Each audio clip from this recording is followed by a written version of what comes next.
السلام علیکم ورحمۃ اللہ وبرکاتہ۔ بسم اللہ الرحمن الرحیم۔ ام المومنین حضرت خدیجہ الکبریٰ رضی اللہ تعالیٰ عنہا وہ پہلی خاتون ہیں جنہیں قرآن مجید کے روح سے سب سے پہلے ام المومنین ہونے کا شرف حاصل تھا۔ اس کے علاوہ ذاتی طور پر قرآن شریف میں آپ کے اثار و قربانی کا تذکرہ ہے۔ پیغمبر اسلام حضرت محمد مصطفیٰ صلی اللہ علیہ وآلہ وسلم سے شادی سے پہلے حضرت خدیجہ رضی اللہ عنہا مکہ کے بہت بڑے کاروبار کی مالک تھیں۔ آپ رضی اللہ عنہا کے عظیم کاروان تجارت میں 80,000 اونٹ تھے جن کے ذریعے شام، یمن، مصر وغیرہ کی طرف برابر آپ رضی اللہ عنہا کا سامان تجارت جاتا رہتا تھا۔ شادی کے بعد آپ نے اپنا سارا مال اور ساری دولت حضور نبی کریم صلی اللہ علیہ وسلم کے قدموں میں ڈال دی تاکہ اسلام کی نشوونما کے کام آ سکے۔ ام المومنین حضرت خدیجہ الکبریٰ رضی اللہ تعالیٰ عنہا انتہائی بافضیلت خاتون ہیں۔ آپ کے والد ماجد خالد بن اسد اور والدہ ماجدہ کا نام فاطمہ بنت زائدہ تھا۔ ان دونوں کا سلسلہ نسب آگے چل کر پیغمبر اسلام صلی اللہ علیہ وسلم کے سلسلہ نسب سے مل جاتا ہے، اور اس طرح آپ کی ذات گرامی حسب و نسب کے اعتبار سے اس لائق تھی کہ زینت خانہ پیغمبر صلی اللہ علیہ وسلم بن سکے۔ آپ کی ولادت 15 سال قبل از عام الفیل اور 65 سال قبل از ہجرت نبوی صلی اللہ علیہ وآلہ وسلم ہوئی۔ آپ نے 65 سال کی عمر میں وفات پائی اور مکہ کے مشہور قبرستان جنت المعلی میں سپرد خاک ہوئیں۔ حضرت ابو ہریرہ رضی اللہ تعالیٰ عنہ بیان کرتے ہیں کہ حضور نبی کریم صلی اللہ علیہ وسلم کی بارگاہ میں حضرت جبرائیل امین علیہ السلام آ کر عرض گزار ہوئے، یا رسول اللہ صلی اللہ علیہ وسلم، یہ خدیجہ رضی اللہ عنہا جو ایک برتن لے کر آ رہی ہیں جس میں سالن اور کھانے پینے کی چیزیں ہیں، جب یہ آپ کے پاس آئیں تو انہیں ان کے رب کا اور میرا سلام کہیے اور انہیں جنت میں موتیوں کے محل کی بشارت دے دیجیے جس میں نہ کوئی شور ہوگا اور نہ کوئی تکلیف ہوگی۔ یہ حدیث متفق علیہ ہے۔ حضرت علی رضی اللہ تعالیٰ عنہ سے روایت ہے کہ حضور نبی کریم صلی اللہ علیہ وآلہ وسلم نے فرمایا، اپنے زمانے کی سب سے بہترین عورت مریم اور اسی طرح اپنے زمانے کی سب سے بہترین عورت خدیجہ رضی اللہ عنہا ہے۔ یہ حدیث متفق ہے۔ اسی طرح حضرت عبداللہ بن عباس رضی اللہ عنہ فرماتے ہیں کہ ایک دفعہ حضور نبی کریم صلی اللہ علیہ وآلہ وسلم نے زمین پر 4 خطوط کھینچے اور دریافت فرمایا، کیا تم جانتے ہو کہ یہ کیا ہے؟ صحابہ کرام رضوان اللہ علیہ مجمعین نے عرض کیا کہ اللہ اور اس کا رسول صلی اللہ علیہ وسلم ہی بہتر جانتے ہیں۔ آپ نے فرمایا کہ یہ جنت کی بہترین عورتیں ہیں جو کہ حضرت خدیجہ بنت خویلد سلام اللہ علیہ، حضرت فاطمہ رضی اللہ تعالیٰ عنہا بنت محمد صلی اللہ علیہ وسلم، آسیہ بنت مزاحم زوجہ فرعون سلام اللہ علیہ اور حضرت مریم بنت عمران سلام اللہ علیہ ہیں۔ حضرت ثابت بن قیس رضی اللہ عنہ نے دریافت کیا، حارث بن ابی ذرار جو غزوہ بنی مستلق کے وقت بھاگ گیا تھا، اسے جب پتہ چلا کہ اس کی بیٹی کو کنیز بنا کر لے گئے ہیں تو اپنی بیٹی کے فدیہ میں چند اونٹ لے کر مدینے کی طرف چل پڑا۔ جب وہ اونٹ لے کر چلا تھا ان میں سے 2 اونٹ اسے بہت پسند تھے، لہٰذا وہ اس نے وادی عقیق کی گھاٹیوں میں سے ایک گھاٹی میں چھپا دیے اور باقی اونٹ لے کر رسول اللہ صلی اللہ علیہ وسلم کی خدمت اقدس میں پہنچا۔ جب وہ مدینہ منورہ پہنچا تو اس سے پہلے ان کی بیٹی رحمت للعالمین صلی اللہ علیہ وآلہ وسلم سے مدد کی درخواست کر چکی تھی۔ آپ باہر تشریف لائے تو حارث بن ابی ذرار نے عرض کی، میری بیٹی کنیز نہیں بن سکتی، میری شان اس سے بالا تر ہے، میں اپنے قبیلے کا سردار اور رئیس سے عرب ہوں، آپ اس کو آزاد کر دیں اور زر فدیہ لے لیں۔ وہ 2 اونٹ کہاں ہیں جو تم راستے میں چھپائے ہو؟ رسول اللہ صلی اللہ علیہ وسلم نے اس سے دریافت فرمایا اور اس گھائی کا نام بھی بتا دیا جہاں انہیں چھپایا تھا۔ آپ کو کس نے اطلاع دی؟ بے شک آپ اللہ کے رسول ہیں۔ حارث بن ذرار نے کہا اور مسلمان ہو گیا۔ برا بنت حارث جب آزاد ہو گئیں تو تو انہوں نے حضور صلی اللہ علیہ وسلم کی خدمت عالیہ میں ہی رہنے کو فوقیت دی اور والد کے ساتھ جانے سے انکار کر دیا۔ جب رسول اللہ صلی اللہ علیہ وآلہ وسلم کو علم ہوا تو آپ صلی اللہ علیہ وسلم نے حارث بن ابی ذرار رضی اللہ عنہ کو برا سے نکاح کا پیغام بھیجا، جو انہوں نے بسط خوشی قبول کر لیا۔ حضور اکرم صلی اللہ علیہ وسلم نے حضرت برا رضی اللہ عنہ کے قبیلے کے 40 غلام بھی آزاد کر دیے۔ آپ نے برا کا نام بدل کر جویریہ رکھ دیا اور اس طرح حضرت جویریہ رضی اللہ عنہ کا وہ خواب سچا ثابت ہوا جو انہوں نے کئی سال پہلے دیکھا تھا کہ یثرب سے چلتا ہوا چاند ان کی آغوش میں آ گیا ہے، اور جو تعبیر انہوں نے اس وقت نکالی تھی وہی نکلی۔ برا کا مطلب نیکی و احسان ہے، لیکن اس لفظ کے استعمال سے منفی معنی بھی نکلتے ہیں۔ بقول حضرت برا بن عازب رضی اللہ عنہ، حضور اکرم صلی اللہ علیہ وآلہ وسلم اس نام کو مکروہ جانتے تھے اور اسی بنا پر برا کا نام بدل کر جویریہ رضی اللہ عنہ رکھ دیا تھا۔ جب لوگوں کو علم ہوا کہ آقا نامدار صلی اللہ علیہ وآلہ وسلم نے حضرت جویریہ بنت حارث رضی اللہ عنہ سے شادی کر لی ہے تو لوگ بولے، کیا یا رسول اللہ صلی اللہ علیہ وسلم کے سسرال والے غلام بنائے جائیں؟ ہرگز نہیں، یہ محبت کے منافی ہے۔ حضرت عائشہ صدیقہ رضی اللہ عنہ فرماتی تھیں، میں نے کسی عورت کو جویریہ رضی اللہ عنہ سے بڑھ کر اپنی قوم کے حق میں مبارک نہیں دیکھا۔ ان کے سبب بنو مستلق کے تمام امیر گھرانے آزاد کر دیے گئے۔ ام المومنین حضرت جویریہ بنت حارث رضی اللہ عنہ کے تمام بہن بھائی اور والد دولت اسلام سے مالا مال ہو گئے تھے۔ حضرت جویریہ رضی اللہ عنہ کے لیے مسجد نبوی کے قریب ہی امہات المومنین کے دوسرے حجرات سے متصل ایک حجرہ تعمیر کرا دیا گیا تھا۔ بقول ابن سعد اس کی دیواریں کچی اینٹوں کی اور چھت کھجوروں کی شاخوں سے بنائی گئی تھی جسے گارے سے لیپ دیا گیا تھا۔ دروازے پر اونی ٹاٹ کا پردہ تھا جس کا طول 3 ہاتھ اور عرض 1 ہاتھ تھا۔ ایک دن رحمت للعالمین صلی اللہ علیہ وآلہ وسلم وہاں موجود تھے تو حضرت جویریہ رضی اللہ عنہ نے عرض کی، یا رسول اللہ صلی اللہ علیہ وآلہ وسلم، آپ کی دوسری عورتیں مجھ پر فخر کرتی ہیں۔ کیا جب انہوں نے بتایا تو آپ صلی اللہ علیہ وسلم نے فرمایا، کیا میں نے تمہارے مہر میں بڑی رقم ادا نہیں کی؟ کیا میں نے تمہاری قوم کے 40 غلام آزاد نہیں کیے؟ حضرت عائشہ صدیقہ رضی اللہ عنہ فرماتی ہیں، جویریہ رضی اللہ عنہ بڑی شیریں موزوں، اندام ملی اور صاحب حسن و جمال عورت تھیں جو کوئی دیکھتا فریفتہ ہو جاتا تھا۔ ظاہری حسن و جمال کے علاوہ آپ باطنی حسن سے بھی مالا مال تھیں۔ بڑی زاہدہ، راست باز، عبادت گزار، قناعت پسند، مجسمہ، صبر و رضا، عجز و انکساری، احسار و اخلاص اور ذکر و تلاوت میں یکتا تھیں۔ یہ سب خوبیاں رسول اللہ صلی اللہ علیہ وسلم کی بدولت اور تعلق سے نکھر کر ابھری تھیں۔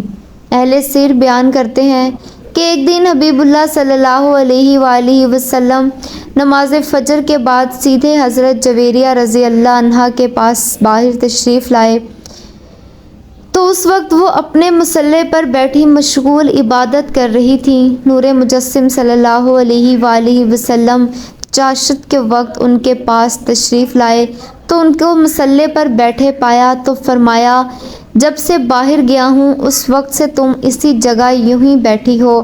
عرض کی، جی رسول اللہ صلی اللہ علیہ وآلہ وسلم۔ زوجہ محترمہ کی بات سنی تو ارشاد فرمایا، جس وقت سے میں تمہارے پاس سے گیا ہوں اب تک 4 کلمے میں نے پڑھے ہیں۔ اگر ان کے ساتھ موازنہ کیا جائے جو تم نے اب تک پڑھے ہیں تو یقیناً وہ 4 کلمے وزنی ہوں گے۔ میرے ماں باپ آپ صلی اللہ علیہ وآلہ وسلم پر قربان، وہ کون سے کلمات ہیں اے اللہ کے حبیب صلی اللہ علیہ وآلہ وسلم؟ حضرت جویریہ بنت حارث رضی اللہ عنہ نے عرض کیا اور ہمتاً گوش ہو گئیں۔ آپ صلی اللہ علیہ وسلم نے ارشاد فرمایا، وہ کلمات یہ ہیں۔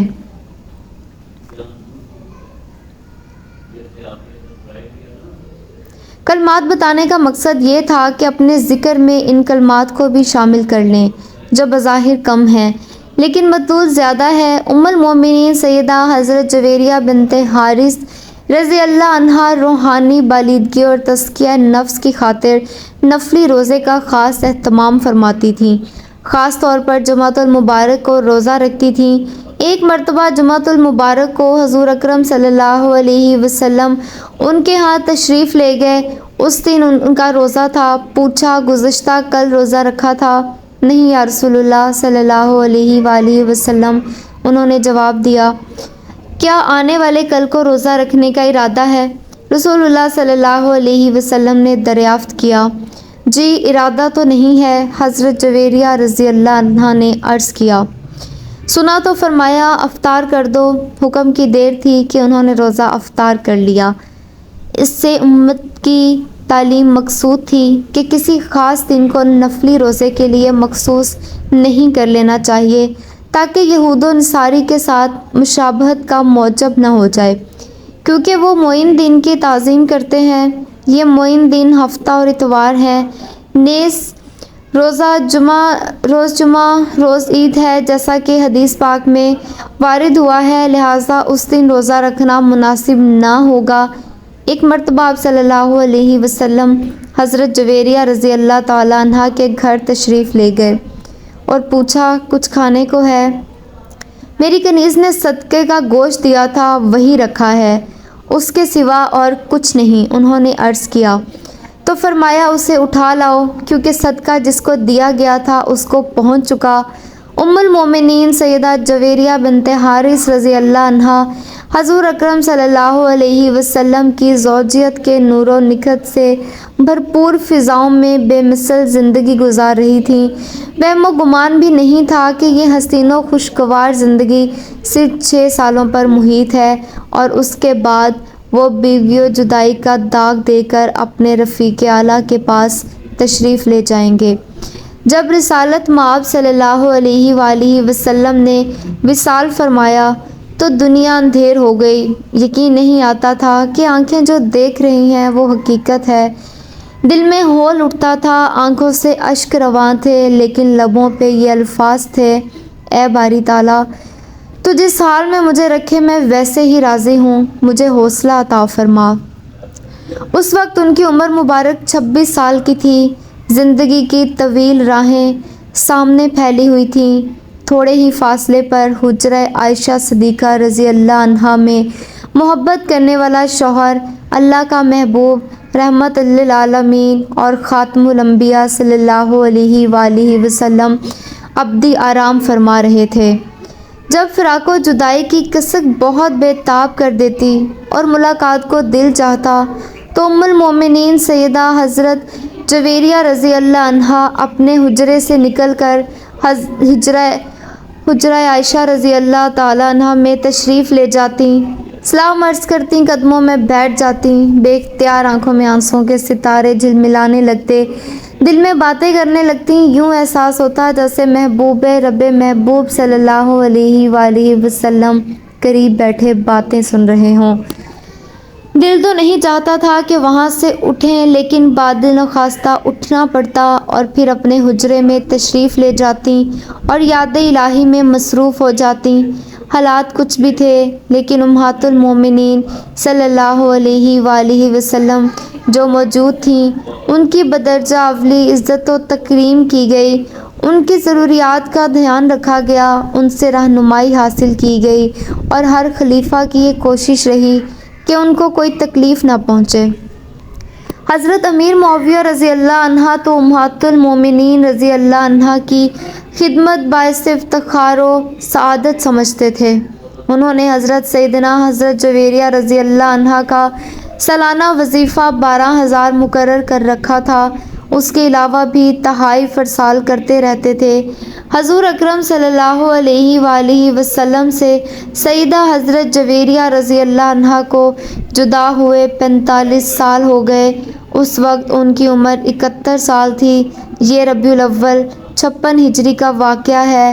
سوچ رہی تھیں کہ اس مہینے میں آقا نامدار صلی اللہ علیہ وآلہ وسلم سے جدا ہوئی تھی۔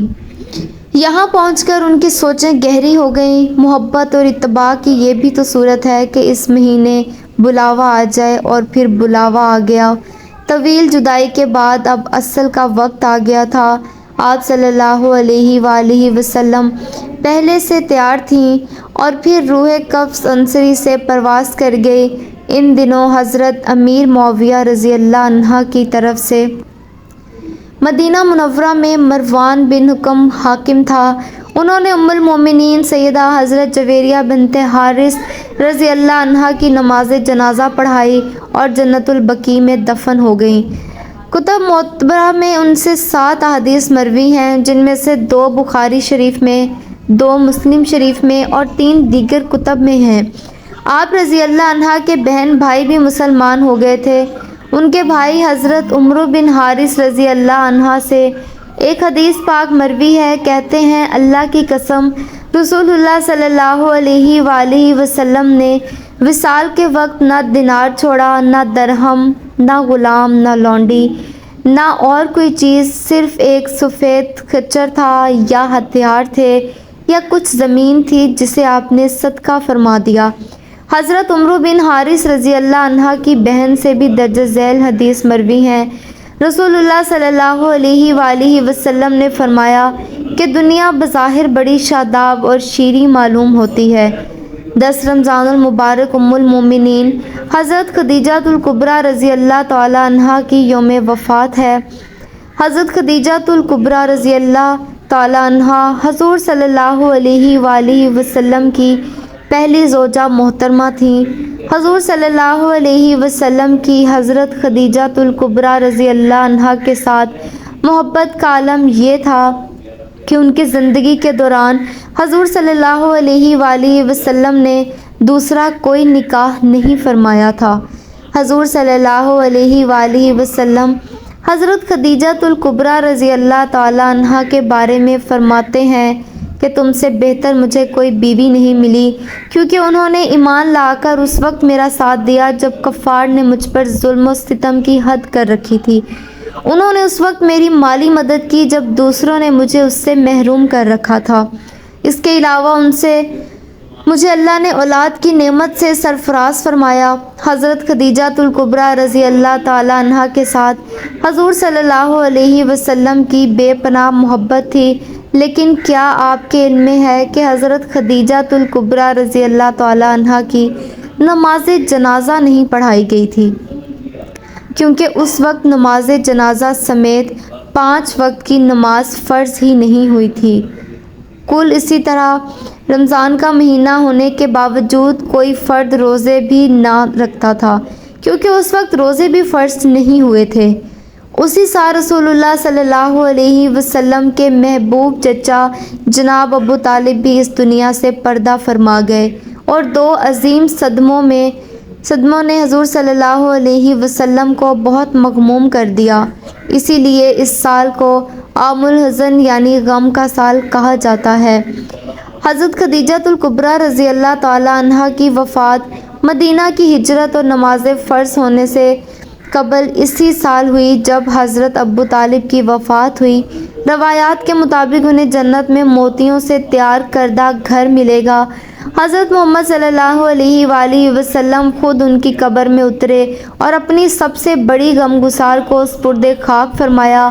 پیارے پیغمبر حضرت محمد صلی اللہ علیہ وآلہ وسلم کی زوجہ محترمہ حضرت خدیجہ الکبریٰ رضی اللہ تعالی عنہا سے 6 اولادیں پیدا ہوئیں، 2 صاحبزادے جو بچپن میں انتقال کر گئے اور 4 صاحبزادیاں پیدا ہوئیں۔ حضرت قاسم بن محمد حضور صلی اللہ علیہ وسلم کے سب سے بڑے بیٹے تھے، انہی کے نام پر آپ کی کنیت ابو القاسم تھی۔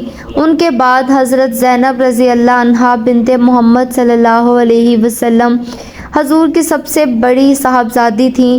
ان کے بعد حضرت عبداللہ بن محمد نے بہت کم عمر پائی، چونکہ زمانہ نبوت میں پیدا ہوئے تھے، اسی لیے طیب اور طاہر کے لقب سے مشہور ہوئے۔ ان کے بعد حضرت رقیہ رضی اللہ عنہا بنت محمد، ان کے بعد حضرت ام کلثوم بنت محمد، اور آخر میں سیدہ کائنات حضرت فاطمہ الزہرا رضی اللہ تعالی عنہا پیدا ہوئیں۔ ان سب کی پیدائش میں ایک ایک سال کا فرق تھا۔ حضرت خدیجہ الکبریٰ رضی اللہ تعالیٰ عنہا اپنی اولاد کو بہت چاہتی تھیں، چونکہ آپ مالی طور پر بھی بہت مستحکم تھیں، اس لیے عقبہ کی لونڈی سلمہ کو بچوں کی پرورش پر مقرر کیا تھا۔ وہ ان کو کھلاتی اور دودھ پلاتی تھی۔ ازواج مطہرات میں حضرت خدیجہ الکبریٰ رضی اللہ تعالیٰ عنہا کو بعض خاص خصوصیات حاصل ہیں۔ وہ حضور صلی اللہ علیہ وسلم کی پہلی بیوی ہیں۔ وہ جب نکاح میں آئیں تو ان کی عمر 40 برس کے قریب تھی، لیکن حضور صلی اللہ علیہ وسلم نے ان کی زندگی میں دوسری شادی نہیں کی۔ اللہ پاک سے دعا ہے کہ وہ ہمیں حضور نبی کریم صلی اللہ علیہ وسلم کی شفاعت نصیب فرمائے اور ہمیں نیک کاروں میں شامل فرمائے، آمین۔ ناظرین، کمنٹس باکس میں ایک بار اللہ تعالیٰ حضور صلی اللہ علیہ وسلم ضرور ٹائپ کیجیے گا۔ اگر آپ کو ویڈیو اچھی لگی ہو اور معلوماتی لگی ہو تو صدقہ جاریہ کی نیت سے ویڈیو کو ضرور شیئر کریں، اور اگر آپ اس چینل پر نئے ہیں تو چینل کو سبسکرائب کر دیں۔ مجھے سننے کا شکریہ۔ اللہ حافظ۔